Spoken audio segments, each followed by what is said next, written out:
भोगिला लहरचंद institute of Indology के द्वारा समायोज्यमान इस व्याख्यान श्रृंखला में सभी विद्वज्जनों का हार्दिक स्वागत है। जैसा कि हर शनिवार आदरणीय मैडम डॉक्टर पवन जैन जी का हम व्याख्यान सुनते आ रहे हैं, ये छठा व्याख्यान है और इस छठे व्याख्यान में विशेष तौर पर हम चित्रकला पर यानी मांडू मैन्युस्क्रिप्ट्स और जौनपुर के मैन्युस्क्रिप्ट्स के बारे में जानेंगे, क्योंकि कल्पसूत्र ग्रंथ पर ये पेंटिंग्स, पेपर मैन्युस्क्रिप्ट्स, जिसके आधार पर मैडम ने बहुत ही श्रम के साथ इसको एकत्रित किया है। शनिवार के इसमें व्याख्यान में आपने बहुत विस्तार पूर्वक जो गुजरात में उपलब्ध प्रतियों पर अपना व्याख्यान दिया था, इतना ज्ञानवर्धक था तो हम लोग समय बीत गया तब भी हम सुनते रह गए और समय मैडम का भी ज्यादा लिया गया और हम भी समय का पूरा सदुपयोग किया, क्योंकि मैडम जी जो मैं इसलिए ज्यादा मानता हूं क्योंकि उनके व्याख्यान में जो विशेष बात ये होती है कि चित्र को दिखाते हुए जो व्याख्यान शैली है उनकी, वो वस्तुतः अनुकरणीय है। मैडम जी 2 किताबें लिखी हैं जो आप सभी जानते होंगे। कैवल्यम नाम की एक पुस्तक है आपकी, और चित्रम वस्त्रम, ये 2 किताबें वस्तुतः दर्शाती हैं कि जैन चित्र कला पर आधारित जो कैवल्यम पुस्तक है वो भारत में जो टेम्पल आर्किटेक्चर है उस पर आधारित है। वस्तुतः जो नामकरण उन्होंने किया है वो वस्तुतः अद्भुत है। मैं इस पर कोई शब्द मेरे पास नहीं है वर्णन करने का। और चित्रम वस्त्रम नाम का जो टेक्सटाइल पर इन्होंने जो पुस्तक लिखा है, ये दोनों ही अद्भुत कृतियां हैं और कई कृतियां आपकी हैं, लेकिन मैं 2 कृतियों के बारे में विशेष जानकारी दे रहा हूं। तो मैं ज्यादा न कहते हुए पुनः एक बार सभी विद्वजनों का स्वागत करते हुए, और हमारे आदरणीय निदेशक जी भी जुड़े हैं, उनका भी स्वागत करते हुए और आपका स्वागत करते हुए विशेष रूप से मैं अपने वाणी को यही विराम दे रहा हूं और आप अपने व्याख्यान से हमें लाभान्वित करें, इसी के साथ अनुरोध कर रहा हूं। जय Jinendra. Thank you, sir. And yes, very warm welcome to one and all, everybody. Yes.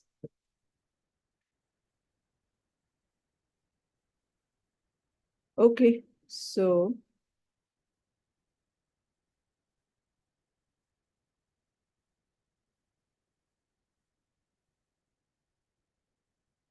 ठीक है.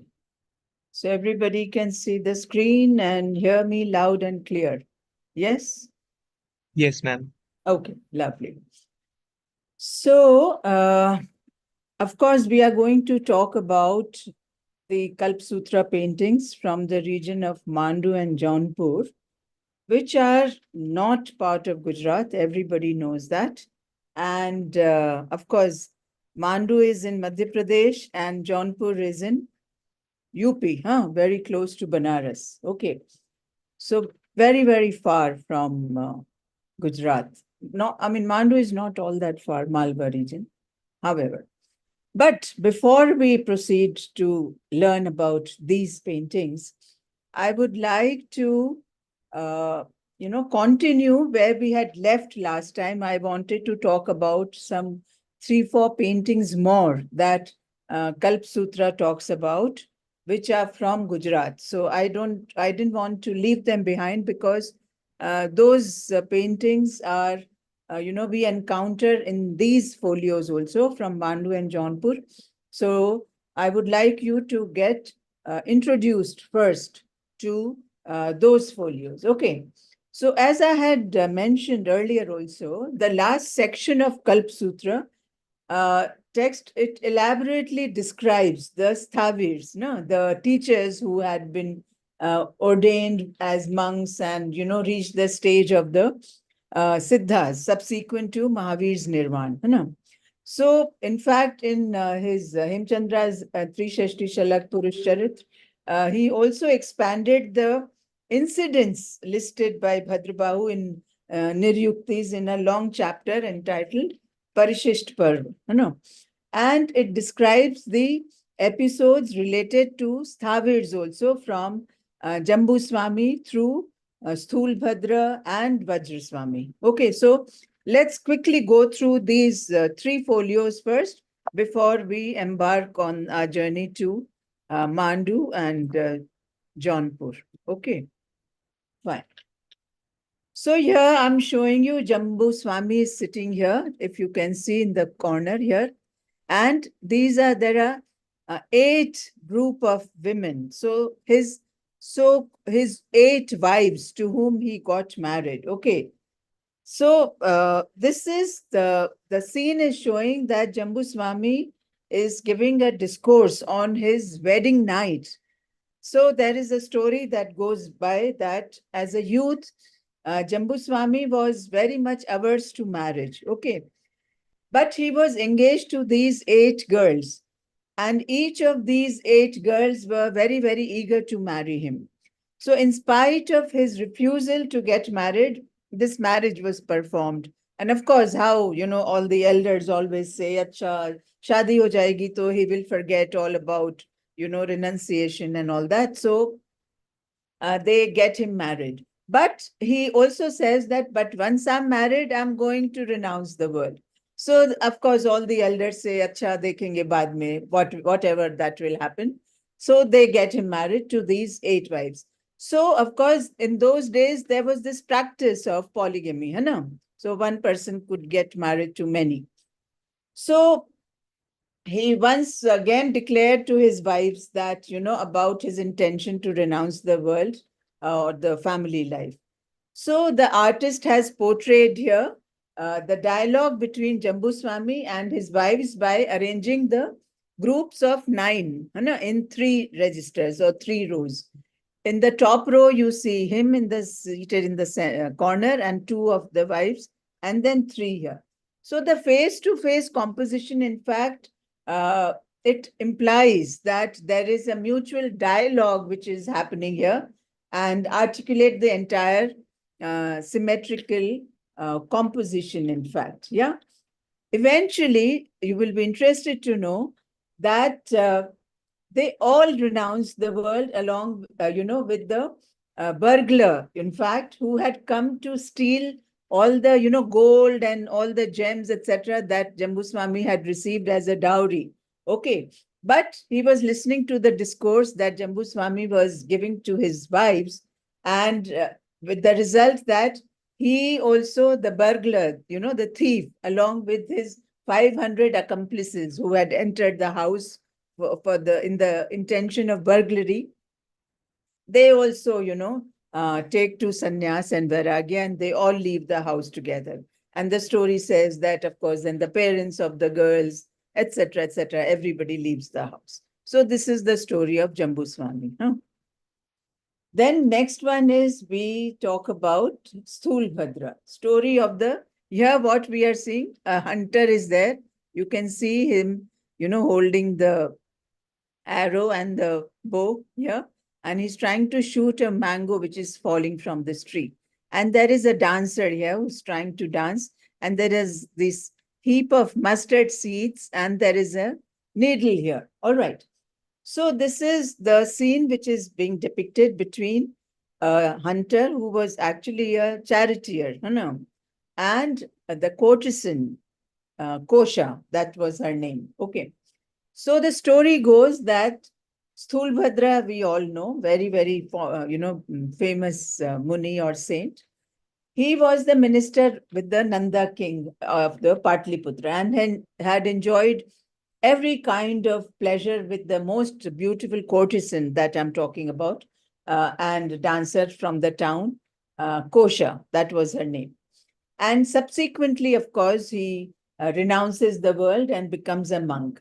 And once to test his, self-control or self-restraint, he got permission to stay during rainy season, because that's the time the monks can stay in one place. He gets the permission to stay in the inner quarters of Kosha, with all kinds of, amorous murals and allurements. And Kosha also again tries to entice him, but he was very, very steadfast in his pursuit of meditation. And then, of course, after all this has happened, then a charioteer comes in life of Kosha. And he displays his, archery skills here by shooting down a mango from the tree which was falling down. And in response to that, Kosha, the dancer, she dances on the heaps of mustard seeds, inside which there is a needle here. Of course, you can see the posture of the charioteer very well. When you're trying to shoot an arrow, this is the posture. It's called the Alidha posture. All right. Also, sometimes you will find flying postures also, right, in this particular stance. Okay. So, of course, the posture of Kosha is called the Charantara, Parshva, Upchari posture, which is called here. She's, lifting one leg here and the other one is held like this. Okay. A peacock is also shown here in the middle, suggesting the rainy season here, which is, of course, the Uddipan Vibhav, I will say, as we say in the Shringar Ras. But eventually, Kosha actually rebukes the archer and says that neither your archery nor my dance on this needle is anywhere close to the life of Sthulbhadra, who is utmost, disinterested in this world and leads a life of a renunciate and a total recluse. And ultimately, of course, Kosha also follows suit and joins Sthulbhadra in the Jain order. This is the story. Okay. And then lastly, I will show you this illustration shows same person, Sthulbhadra that I spoke about earlier, shows episode which features two famous elders of the Jain teachers. Like you have the Sthulbhadra and you have the Bhadrabahu here also. Okay. And the two sisters of Sthulbhadra here in both the registers here. Okay. Here, Sthulbhadra has been shown as taking the form of a lion here. So the story is that you can see a jumping lion, is shown facing the two nuns. And of course, these are absolutely very easily you can recognize them with their characteristic monastic robes. Both carry the, monastic staff. Then this Rajoharan, you can clearly see in their hands, no, the monastic brooms also under their arms. And with their second hand, you see, of course, this is relatively little faded. Both they are holding the mohpatis in their hands, which signals that they are in conversation, right? Okay. Now, in the second register, you have Bhadrabahu seated here on a slightly raised seat, holds the mouth cloth in his hand, and which again shows that he's talking. Facing him, of course, the same two sisters are here, who are identical to those which are depicted in the first one. Okay. So, of course, when Sthulbhadra hears that his two sisters are visiting, so to show off his powers that he had attained due to all the knowledge that he had gained, he transforms himself into a lion, all right. And he tries to impress them, and yeah, of course. And of course, the sisters get worried and they feel that probably the lion has eaten up their brother Sthulbhadra, and they reach Bhadrabahu, in the lower register, whereby Bhadrabahu tells them that it was the lion it was Sthulbhadra who had converted himself into a lion. All right. But of course, Bhadrabahu was not very much pleased with this action of Sthulbhadra, and he was pretty much displeased. All right. So in fact, he first stopped teaching him any more texts. But of course, on the request of the community, he taught him, but he refused to give him permission to teach the text to his subsequent students. All right, so such is the story of Stulbhadra. And then lastly, I will show you one more slide. This is the story of Vajraswami in the swing here. It is said that Vajraswami's father took to monkhood when the mother was pregnant, all right, with him. So after his birth, the mother decided to give him to the Jain monastery as he would not stop crying. And the real story is that the child actually, he knew before even, taking birth that that was the path he is going to follow. I mean, the path of his father. And that was the reason he wanted him to be raised by the monks. And this is how the mother has left him with the monks. And here he's being, raised by them. He's shown here in a typical, that swing, household swing that most of the Gujarati households will have here. And of course, another story is also famous about Vajraswami that, in fact, he was one of the last acharyas and he had mastered the power of moving in the air. And when the famine occurred in that area, he carried the whole community to Puri. Puri is in Odisha in today's time. Okay. So with this brief that we had left behind last time, I thought I'll just do some catching up. And then now we will talk about Kalpasūtra from Mandu first in the Malwa region. Okay. Of course, Mandap, I would say Mandup Durg. That's the ancient name of Mandu in the Malwa region in MP. I have told you that. So if we do the stylistic analysis of the illustrations, it supports the view that the manuscript illustrations in Malwa followed the general trends that we have encountered from Western Indian school, or call it Jain or Gujarati school, whichever nomenclature that one chooses to use. And they can be, on the stylistic grounds, they can be termed as the extension of the same, region that they originally came from. And it is only in certain aspects, such as the shape of the face, the manner in which the costumes are worn, the textile patterns and architectural ornamentations, that the regional elements can be discerned or differentiated in some of these manuscript paintings. However, I will say these regional differences are more than overshadowed by the iconographical considerations. As I had said, that Jain paintings are very, very hieratic, and sticking to the canonical injunctions in terms of painting was very, very important. Okay. And of course, the illustrations show that in color scheme, draftsmanship, and composition, the artists of Mandu had evolved their, own convention in that sense. Okay.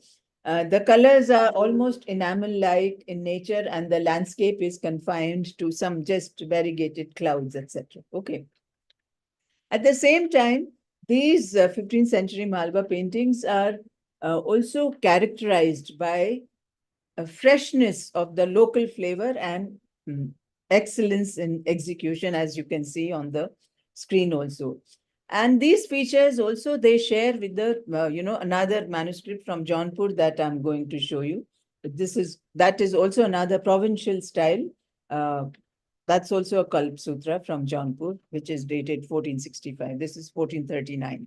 Yeah. So very close. Okay. Fine. So you can now see what I meant by the enamel-like colors. They are coming across very, very beautifully. So several of these illustrations go to support the theory that what is known as the early Rajasthani paintings, some of you may have also seen them, is the outcome of the impact of these Central Indian and Mughal paintings on the Gujarati or Western Indian school painting as practiced in Rajasthan at that time, and Mandu, Jaunapur, Delhi, and other places in central and northern India. Okay.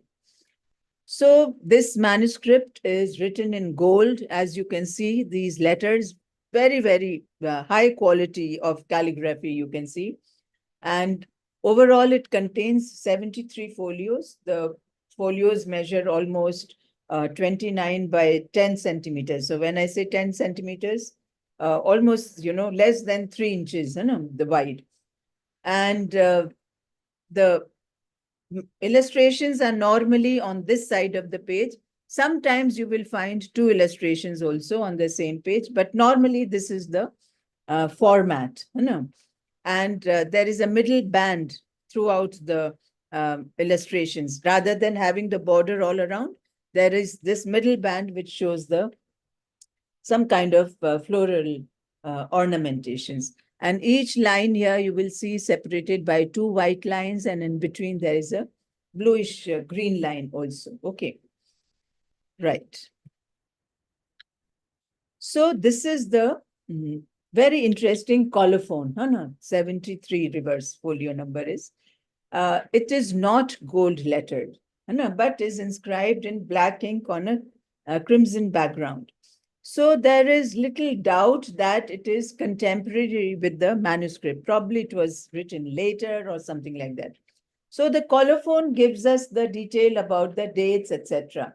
And the text which is there on this colophon can be translated as that at the fort of Mandapdurga in the Samvat year 1496, which is, if we convert it to AD, it is 1439 CE, in the reign of King Mahmud, Shri Kshem Rajgani, the foremost disciple of master reciter, Shri Kshem Hansagani, glorified by the presence of the reciters and venerable monks, Kumudharshgani, Somdhvajgani, Bhavrajgani, got this illustrated manuscript written for his own reading. May the text impart pleasure for long time. So it is clear from the colophon that the manuscript was written for one Kshem Harsh Gani in Mandu in 1439, in the reign of Mahmud Khalji, and whose love of art and culture has been indicated above. Another interesting point on which this colophon also enlightens us is that the illustrated manuscripts were also referred to in Sanskrit as the Kalpasūtra. Okay, that's what also is written here. Also, despite the hegemony of the Islamic rulers, it is very important to point out that the Jains were allowed to build temples, commissioning of religious manuscripts, etc. All these activities were going simultaneously. As I think in my first lecture, I had pointed out this particular fact that this is also one of the reasons the theory of Anekantvad, and also staying with any other community or people following any other religion. It has been history about the Jain monks, etc., that they have always lived or tried to live in harmony with everybody, and that's why throughout we say in the Sultanate period and also in the Mughal period, we find these we encounter these incidences whereby the Jain Munis are presented to Mughal emperors like Jahangir, and they ask him that there should be no animal slaughter during the days of the Paryushan, etc., etc. There are many historical events that we are witness to. Okay. So with this, now let's see some of the folios here. So here you can see, of course, the subject matter is going to remain the same, just that you will find a difference in a kind of, I would say, painting style. Yeah, the iconography will remain the same, but the paintings are a little different, right? So here, of course, you can see in Mahavir in the Pushpotar heaven. It is the highest realm where a Tirthankar descends on earth when he is conceived in the mother's womb. Okay. So in the background, of course, is of a very flat color with profuse use of gold, you can see here. The color pink is used very liberally throughout the manuscript, I would say. And of course, some blue is also used occasionally that you can see here. Mahavir is, of course, adorned in all his finery here, all kinds of ornaments that he's shown to be wearing. He's attended by two chauri bearers here. You can see them here on the two sides. Of course, the scale is very small because I've always told you that there is a hierarchical perspective here, because when you are showing Tirthankar, the rest of the figures ought to be very, very small in front of him. Okay. So, and here we can see the 14 dreams of Devnanda. Why I'm seeing Devnanda? Because this is initially the first 14 dreams which are shown, and then later in some of the following folios, you will see these 14 dreams again, which were seen by the mother of Mahavir, that is Trishla. Okay. So you can see Sri Lakshmi here, seated in Padmasan on a lotus seat. She's wearing a pink dhoti with the pleats in front. You can clearly see hanging right up till here, coordinated with a half-sleeved kind of choli in place. And in place of an ordni, which we saw in the Gujarati manuscripts, now, she's just wearing a kind of a sash or a dupatta, which she has kind of thrown around her neck here. I know.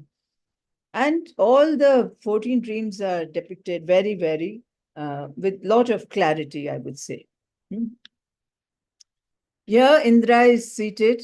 I'm trying to show you how this picture is placed in the manuscript folio. No, this is how it is, and this is the enlargement of this. So Indra is seated under the chhatra here, and with chauri bearer in attendance.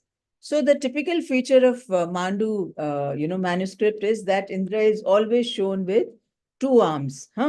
I'm just trying to bring out some minor changes that we will encounter here, as compared to the earlier manuscript where he was always shown four-armed. No? And he's also sitting with both his legs here, bent like this, which are bound together with a yog patta. This is called the yog patta, a strip of cloth used for holding the cross-legged position in place. I mean, we will find this a lot of yogis, who practice yogasanas. They use this device very, very often. So in Mandu Kalpasūtra, chhatra is something that is, attribute of Indra, and you can recognize him by that. Okay.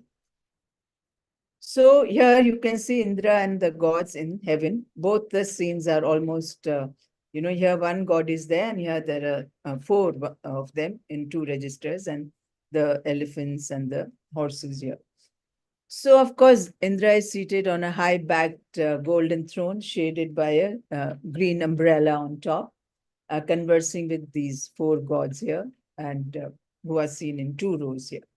So in the foreground, of course, there is a white elephant here and of Indra, and the two very, very fully, I would say caparisoned, ready for the rider, absolutely, horses.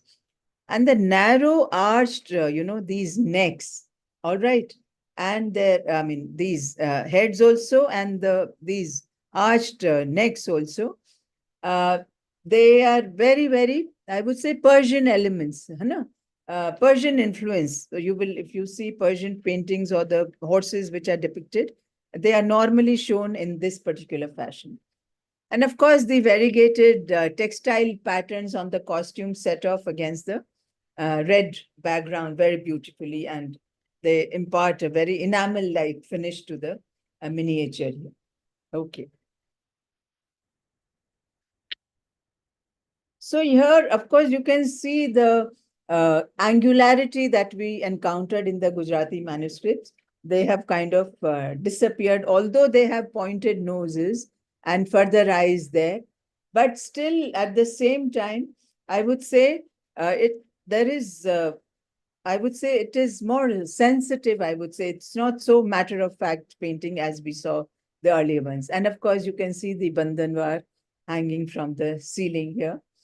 And of course, these are very important features of these Jain paintings, right?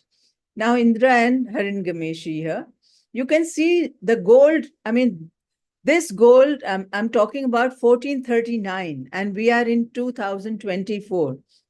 And I have seen these folios a number of times in National Museum. And the gold is as bright as you see this in this painting here. So you can also imagine the kind of purity of gold which has been used in the making of these paintings. No? Okay. So, of course, the goat or the ram-headed god Haringameshi stands before him with folded hands. Indra's throne is, of course, canopied with royal umbrella. And again, you will see this Bandhanvar on top. No? Okay, so now again, we are seeing the 14 auspicious dreams that I had spoken about earlier. So the space here, illustration is divided into different scenes here. At the bottom, you can see Trishula is seeing 14 auspicious dreams here. And then, of course, here you can see the queen is narrating the dreams here. So here the position of the limbs, especially the lower limbs, they are not so torturous to look at as we were looking at in the earlier manuscript paintings from Gujarat. Yeah. Okay, and of course, these are the 14 auspicious dreams that she's narrating to the king here. So now here you can see the king doesn't have any of those, the canopies or the chhatra which we saw in the earlier paintings, right? Yeah. Okay. So the top panel, of course, Siddhartha is seen on a golden throne here. And a chori bearer here behind him, seated in front, of course, is Trishula, right? Wearing white printed dhoti. So again, you can see the placement of this ordni, it was very different in the Gujarati paintings. And very interesting is this attendant who's kind of massaging the feet of Trishula. Look at the way she's wearing her, it's a sari, which is actually a contemporary Gujarati style, right? Even now, if you go to Gujarat, you will find a lot of women wearing, this is called the Sidha Pallu sari, Okay. And another typical feature of these manuscripts, and also some following manuscript paintings from Jaunapura and then Adi Puran from Delhi, Palam area, you will find this balloon-like, device where they are trying to cover their hair with this ordni. And this is how they are always depicted here. Okay. So here Siddharth again is shown on his throne seated, and he's ordering his courtiers or messengers to bring the soothsayers or the dream diviners. His royal dignity is enhanced here with these mustaches, by these curving mustaches, which we do not encounter otherwise. And of course, horse here is in a complete blue background is standing, a very, very rarity in this manuscript. Normally, we will find a red background, okay? And these two courtiers now have further ordered, and these two are proceeding to the right, leaving the court, following the orders of the king to get the dream interpreters. And here we see the dream interpreters here. And this painting is of a lot of social importance also. See, these are the male quarters and these are the female quarters. And there is a parda here, a divider between the two quarters. And in the beginning, I told you that there is a Islamic ruler, Mahmud Khilji, who is there in Mandu. So it is the effect of the social environment, social culture that in this, folio, they are not seated against each other, but there is a partition in between because there are, other males who are present. These are the dream diviners who are sitting lower in these two 8 of them in these 2 registers. Okay. So I'm trying to compare the two same scene from the Gujarat Kalpasūtra and the Mandu Kalpasūtra here. So there is no such screen that you find here at this time, right? And this is definitely, it kind of indicates the social climate of the season, of the place.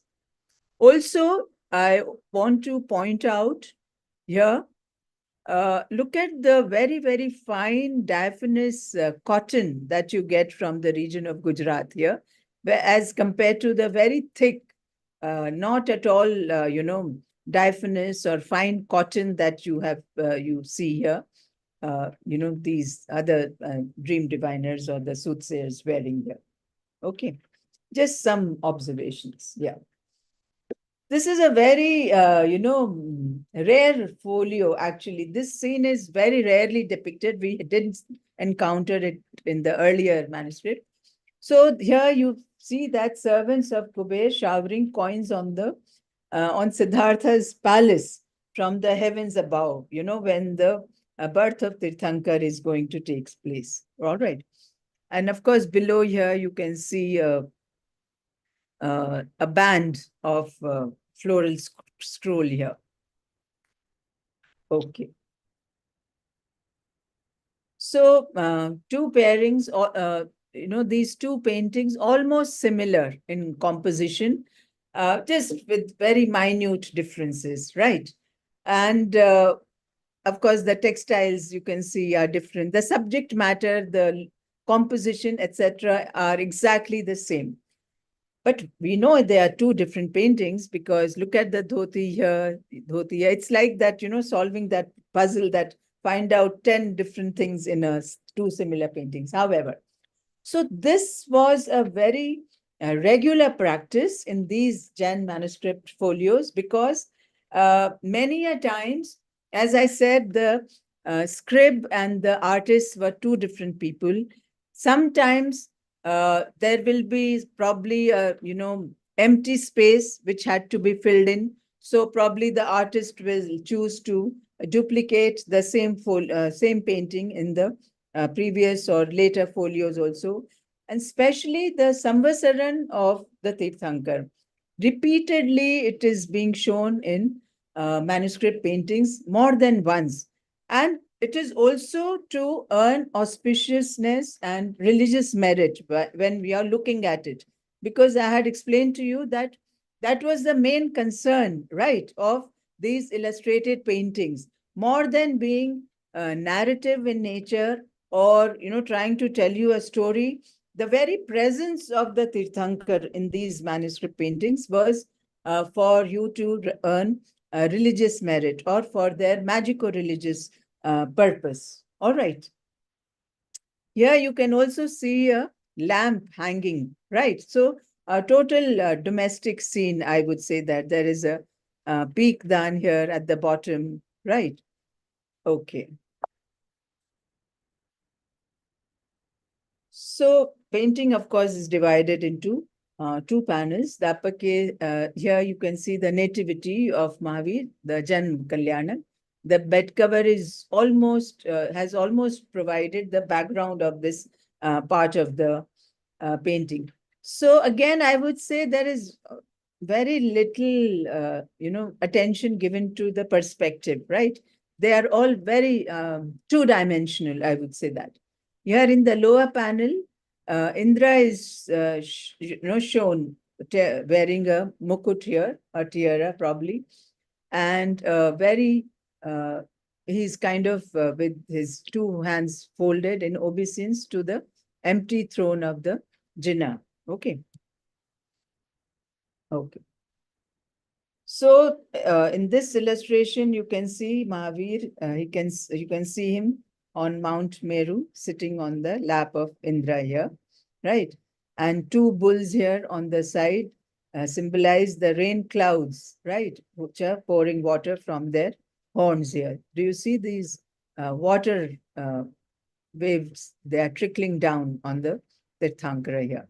And of course, Indra is wearing a tiara here, white flowered dhoti. with a blue mantle, a cape kind of thing he's wearing on top here, which is, normally he will be throwing it around like this, but here it's almost, looking like a cape here, which covers his shoulders, is squatting in Padmasana here on golden. You can see the golden color of the Mount Meru here, and you can see the different peaks here, which have been brought out very interestingly. And on either side of him stand two, gods, right? They are kind of pouring all kinds of fragrant water or unguents from this ewer or a kind of a surai kind of thing. Okay.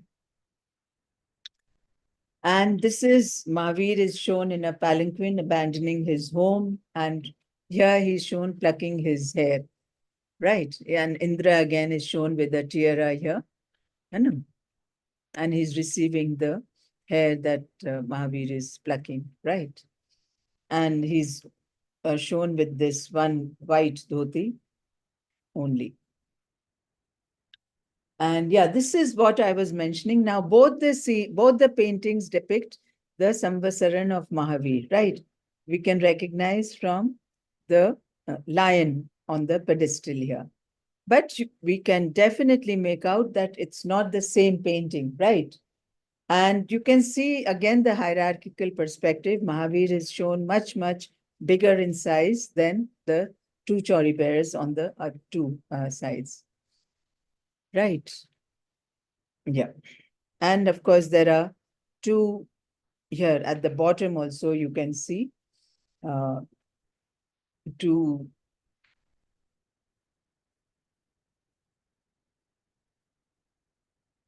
devotees in both of them. But there are different, very little differences there in their depiction. It is almost as if another artist has tried to make a copy of the first one, right? Then this is, of course, Moksha of Mahavir. This is very beautifully rendered, Siddhashila, you can see, and the peaks of the lower realm. Okay, I would say the highest of the heavens below the Siddhashila, right? Okay. Then there is a story of Neminath here, enthroned. His cognizance conch or shank we can see here at the bottom of the throne. And overhead, of course, we can see large geese in various attitudes, looking back, etc., etc. On the two sides are two attending chauri bearers or fly bearers. So birth of Neminath, we can recognize him by his color. Mother is lying with the baby of dark blue color here, you can clearly see. The white bed cover has been raised to give a full view of the figure here. And here, of course, she's narrating the dreams to the king here.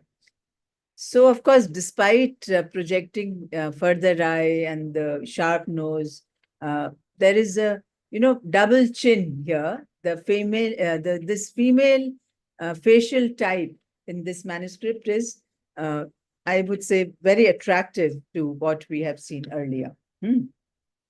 And this is, of course, again, birth of Mahavir. And this is a similar scene to what two paintings that I have shown you earlier. It's only the color of the baby here is slightly different, and you can recognize that. And this is illustration of Neminath, painted dark blue here again. Okay, and to similar scene it is what we saw earlier. Other than the colors of the dhotis, the prints, etc., have changed here. And this is, of course, the moksha of Neminath sitting on Siddhashila.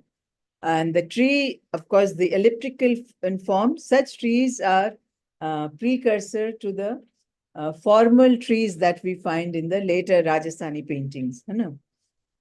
Okay.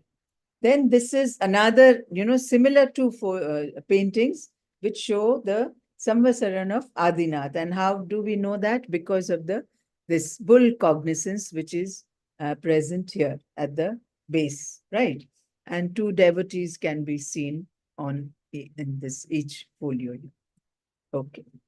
This is very interesting. Rishabhnath's mother, Maru Devi, is mounted on the elephant. Very interesting painting. This is proceeding to meet Rishabhnath as she hears that the news of him attaining the Keval Gyan or omniscience.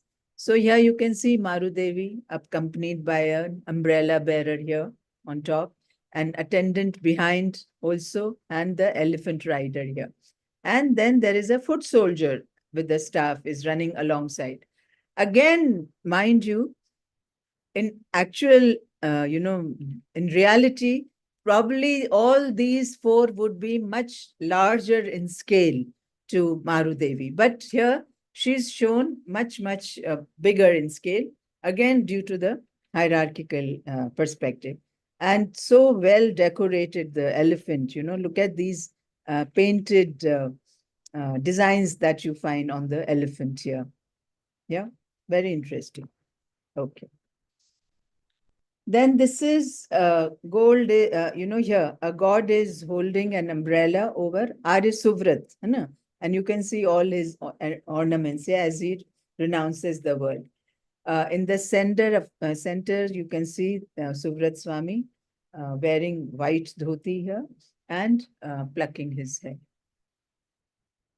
And this is, you can see Shantinath, who is enthroned before descending to earth. And in the center, you can see his cognizance, deer or Hiran. Okay.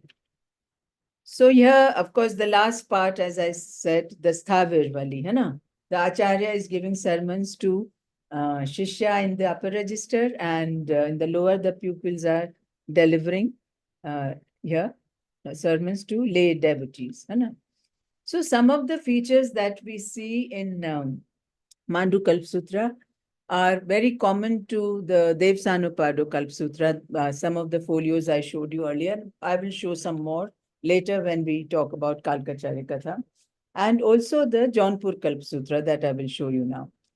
This similarity in conventional devices is not surprising, actually, because the manuscript is dated 1439.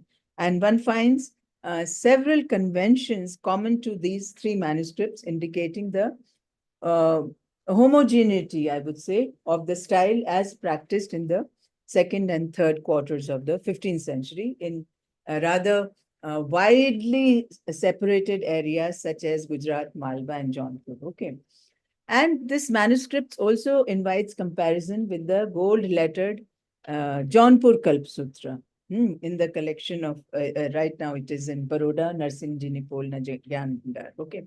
Written in 1465 and written at Jaunapura, which is the original name of Jaunpur in the reign of Hussain Shah Sharki.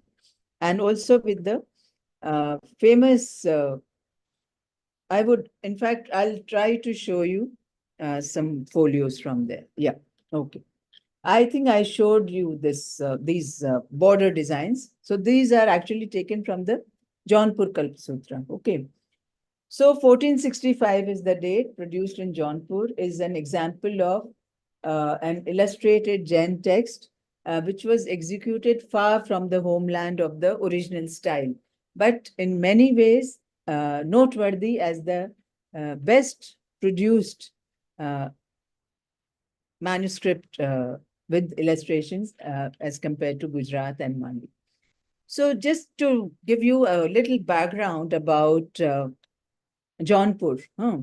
So the Sultanate of Delhi had declined rapidly by this time in the closing years of the 14th century or early 15th century.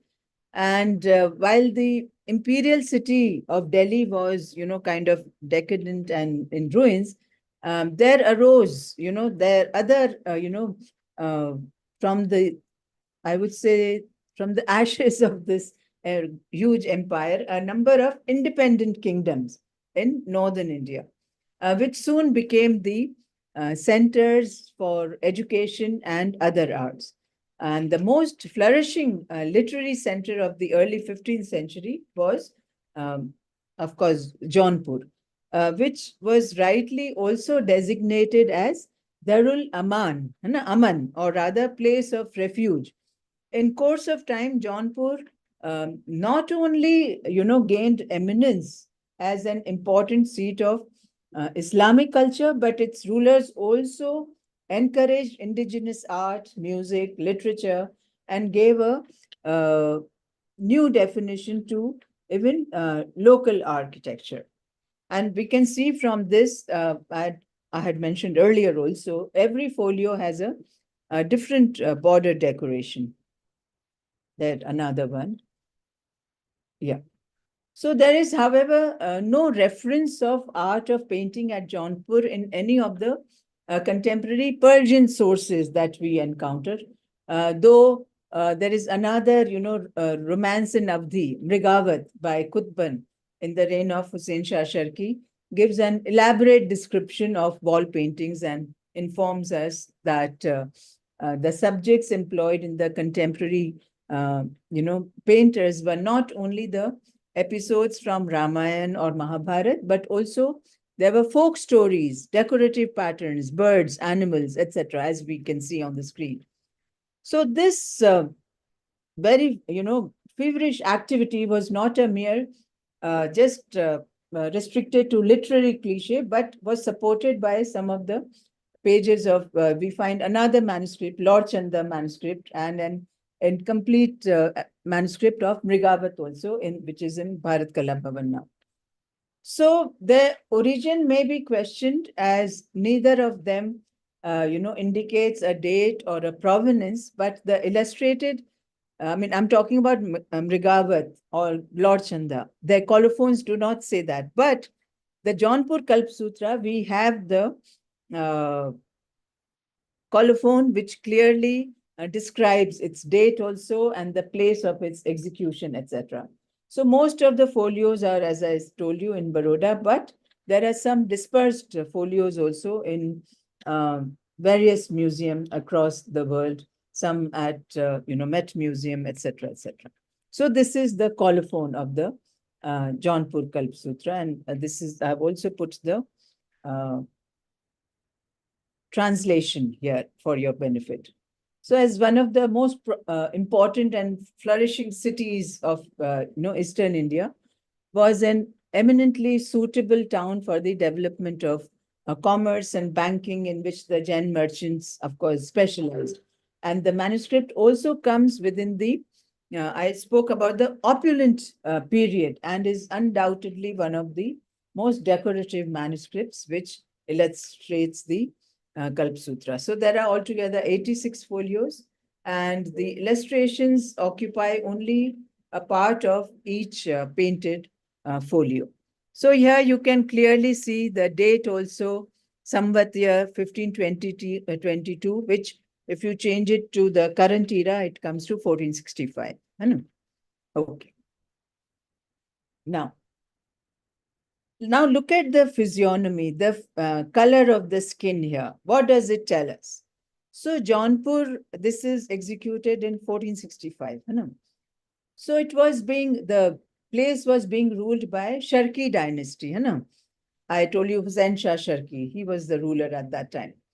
And it was, the Sharki dynasty was founded by Malik Sarwar, probably of African origin. That's what the historians say. Hence, one sees the color of the skin or the physiognomy, etc., accordingly. So this is again a very social phenomenon which is being depicted through this painting.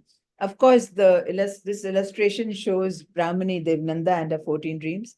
The folio is decorated with the borders here. I have shown you these borders all put together. Okay.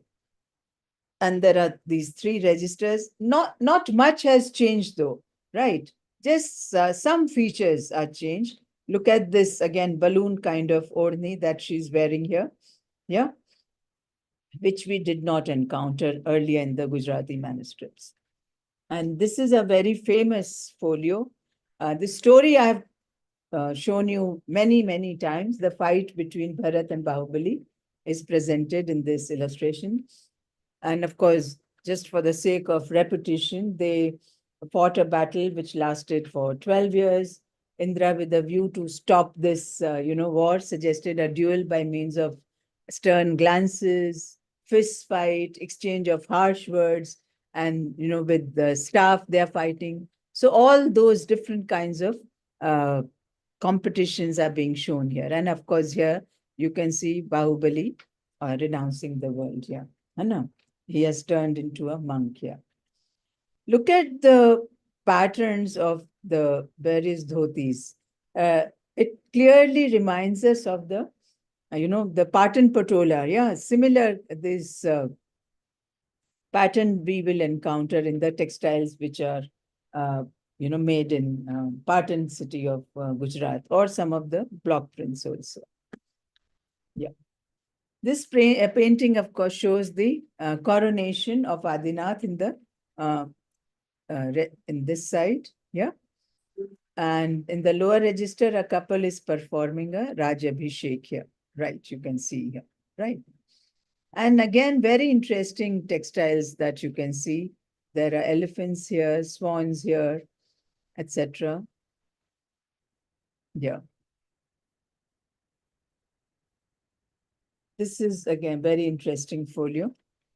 I told you the story about the charioteer and the, the hunter and kosha right in the beginning. And similar scene is being depicted here. And similar scene of here Bhadrabahu and Sthulbhadra turned into a lion. Yeah, the story remains the same. The depiction remains the same. The composition is also same. Just look at the color of the skin here, how it has changed drastically. And in the bottom register here, this is the Sthavir, Arya Samhita, and the Brahmana hermits. So this story is very popular, in fact, in Buddhist parlance, where you find Buddha, walking, the miracle of Nilanjana river, where he's shown walking on the waters of the Nilanjana river. And that's exactly what he's, being shown. And both the Brahmins are very, very surprised to see this miracle here. So the depiction of water in basket weave pattern is very, very old design. Since it is being used in the beginning of the Common Era, you find them on Sachi Stoop, etc., also. Okay. The same incidents, I think I spoke about earlier, the joy of Trishla when she, sees that the baby in her womb is moving and, it has not, it's not dead. All right. So that's when she becomes very, very happy, and all over again, there is a scene of merriment in the palace. All right. So again, you will see the style of tying the orni or the dupatta is, like this.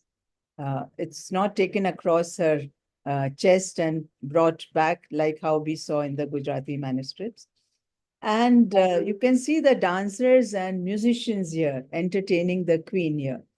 The person who's playing the dhol sports a beard and mustaches. So clearly comes from probably Islamic community, I would say that. Yeah. And the countenance, of course, seems to be that of a Muslim population, I would say that.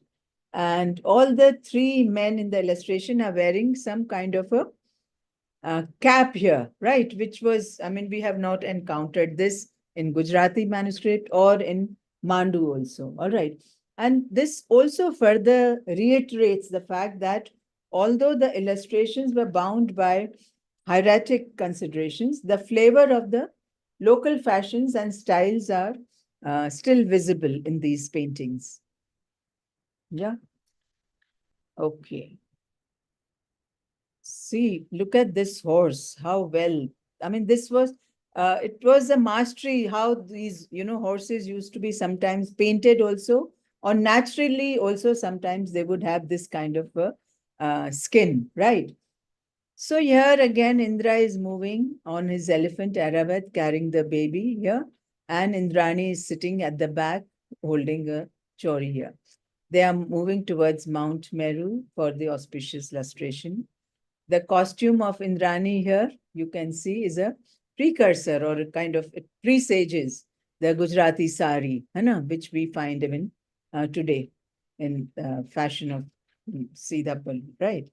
The horse riders below here wear lower garments, which are almost looking like the, I would say, the pajamas. So there is a change. They are not wearing dhotis here, right? They are wearing jamas and pajamas here, right? And black conical shoes. Again, they are very different from how we have depicted, seen these characters earlier. So marriage of Neminathya is represented in this illustration. Similar scene, he's moving here, and here he's going back here. And interestingly, probably just for the sake of some kind of variety, he's entering within a chariot which has a black horse here, and he's going back with a white one. Very interesting. Yeah. Okay. Now we can see some folios, loose folios, which are found in other manuscripts, other museums, etc. Here you can see the 14 Dreams. Then, of course, Haringameshi here. Then this again shows the transfer of embryo. Two registers show that. And this is the Keshlochan of Mahavir again. Yeah. So see here, you can see these dots here. So some of the paint probably has come out here. Otherwise, they were all very dark colored. And this is, of course, Upsarga of Mahavir. You can see the two cowherds. That's the story. No, so you can see the cows also. They are trying to create all kinds of impediments or obstructions in Mahavir's penance that is there. Yeah. Mahavir is shown wearing a very, very thick white dhoti with a thin blue border, which is very neatly tied, I would say. Yeah. Okay. So I showed you these folios last time also, but I want to conclude. We have seen manuscript from Gujarat, Kalpasūtra, Mandu, and Jaunapur. So around the 16th, 17th century, I would say late 16th century, there were numerous notable changes that came about under the influence of the other painting styles, such as the Central Indian paintings, Mughal school of paintings, etc. Also, mind you, with the setting up of the Mughal ateliers or the painting karkhanas, as they were called, there was a lot of movement of artists from one region to the other. And also in the Mughal atelier, there were a lot of local artists who were kind of given work. So, and also they were trained in the Persian style of painting, which eventually developed into a Mughal painting with the synthesis of local style also. And hence the local artists also who were trained in these workshops exhibited this very new modern concept of these fluid lines, perspective also introduced by half-tone effects. See, these half-tones we never encountered earlier, which kind of gives it a kind of a, rotundity or depth. Angularity is totally lost. The nose ring is very interesting here, which we have never encountered in other paintings. And it is totally a feature of Islamic fashion that came into India at that time, right? And this is why you see these nose rings that have taken place. And look at the costumes, the Atpati turban, the Akbari turban, the jamas, the pajamas here, the long jamas, right? Okay. So while other manuscripts moved away from the depiction of further eye or angularity, etc., Jain paintings took very, very long, and it is only around this time, the late 16th or 17th century, which means we are talking, I showed you paintings from 11th century. So it took almost 400, 500 years for them to change into this kind of style of painting. All right. This is another one. Yeah.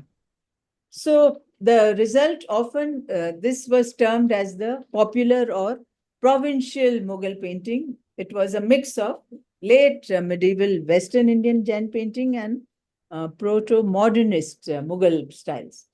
So, and Jain's artist had kind of shifted from the use of three-quarter profile to total profile here, right? You can only see, there is no further eye or any, part of the upper cheek here, which is present here. All right.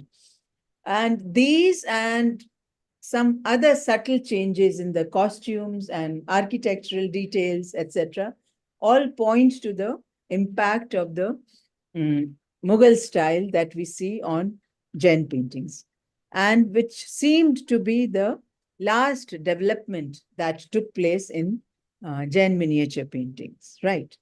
So with this, we are going to stop. And yes, I'm open for any kind of questions or suggestions, comments. Yeah, we can discuss now. Right. मैं Bhogilal लहरचंद institute और सभी अपने श्रोताओं की तरफ से madam के प्रति बहुत बहुत कृतज्ञता ज्ञापित करता हूँ। अभी Thank तक क्वेश्चन नहीं आया है मैडम, अभी तक में हम लोगों के समय में। ओके।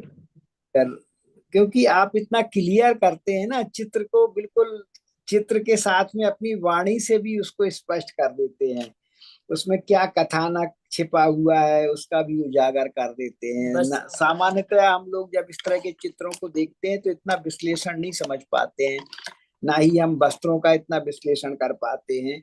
साथ ही आपने जैसे सरस्वती के चित्र के आधार पर थोड़ा परंपरा का जो विकास है उसको भी स्पष्ट किया।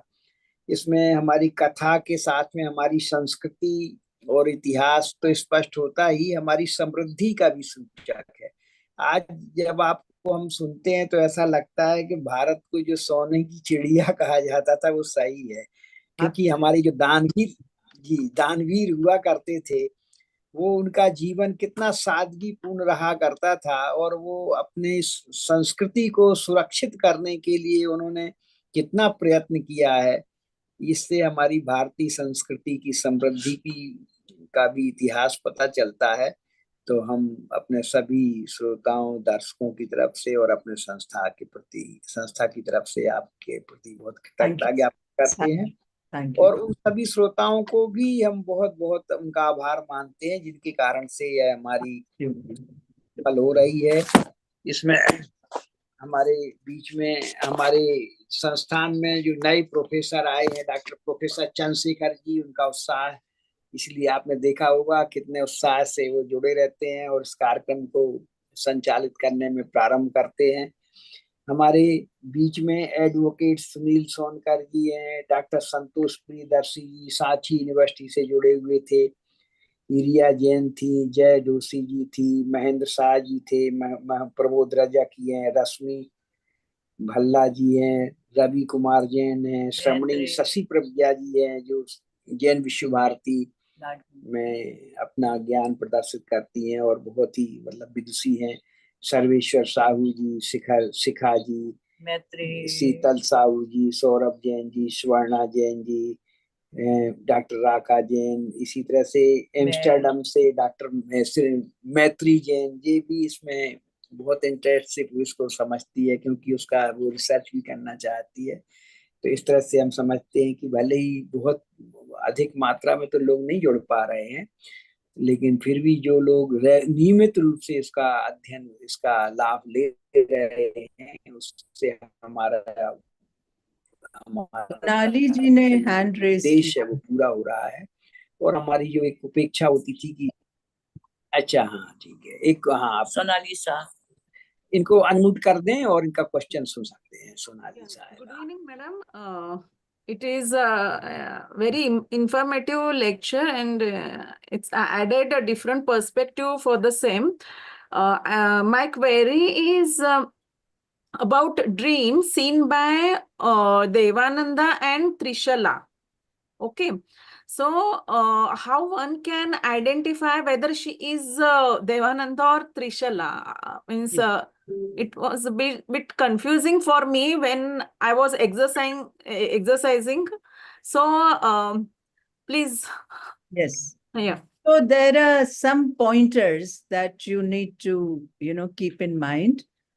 As the story goes, in the same manuscript, if there are 2 folios depicting the 14 dreams, yeah. So by the, how the story progresses, the first 14 dreams will be that of Devnanda, right? Because Right. it is only once she conceives that Indra orders her and Gameshi for the transfer of embryo. All right. So this is one pointer. Okay. Also, many a times you will see Devnanda narrating the 14 dreams to Rishabdat, the Brahmin. So from the architecture, from their costumes, etc., from their hair, you will easily make out sometimes that it is not the king and the queen, but it is the Brahmin and the Brahmini, right?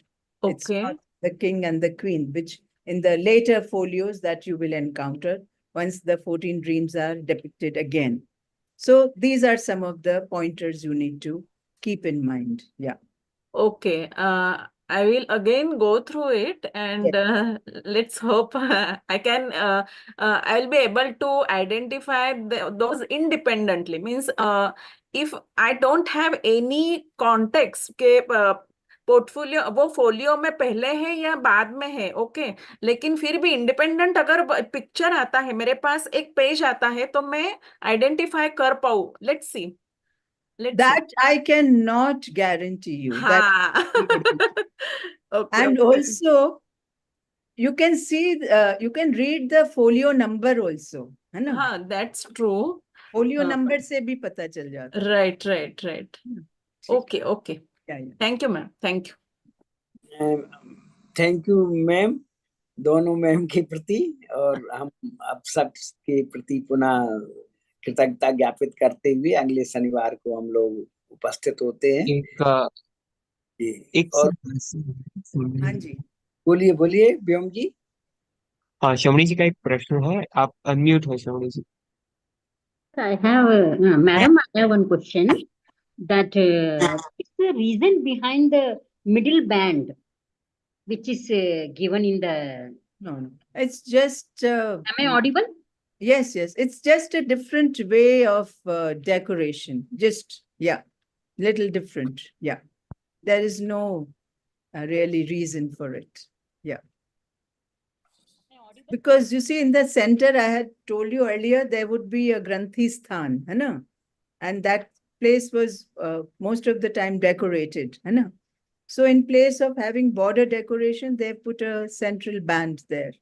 It does not really serve any purpose as such. Yeah. In the manuscript, Okay. in manuscripts. So next Saturday, sir, I'm going to be traveling, है ना? अच्छा. ठीक है, मैं होंगी नहीं यहाँ पर.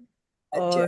और I don't know how the situation of internet will be in the, I'm not going to be in Delhi. ठीक है, so we will continue not on next Saturday, but Saturday after that. ठीक है. तो हम लोग इसको अभी समझ लिए हैं कि अगला शनिवार का हम लोग गैप रखेंगे, फिर उसके बाद फिर से थोड़ा सा ब्रेक मान लेते हैं मैडम. फोर्थ में सब श्रोता भी यहाँ है ना, so I thought it's better to tell them also. आप तो बताएंगे ही, but still, yeah. हम लोग जी. और आज अभी जो लोग सुन रहे हैं वो लोग भी थोड़ा ध्यान देंगे फिर, लेकिन उसके बाद जरूर जो सुनेंगे, क्योंकि पिछली बार थोड़ा सा ऐसा हुआ था कि एक गैप हो जाने के बाद लोगों का ध्यान नहीं जाता था. राइट.